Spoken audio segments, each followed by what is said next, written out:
Hello বন্ধুরা, তোমরা সবাই কেমন আছো? আমি খুবই খারাপ আছি। দেখো এত পরিমাণ রোদ, বেলা 6টা বাজে তবু এত পরিমাণ রোদ, মানে কি বলবো। দেখো রোদের জন্য আমি কাজই করতে পারছি না। আমাদের ভুট্টাগুলো বিক্রি হয়ে গেছে, তো এগুলো বস্তাতে উঠাতে হবে, তো একদমই রোদের জন্য আমি পারছি না।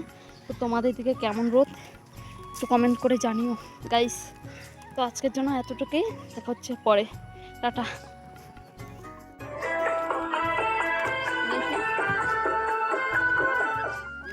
দেখো গরমের জন্য কি করতে হচ্ছে, মুখে দিতে লাগতেছে। কি আরাম।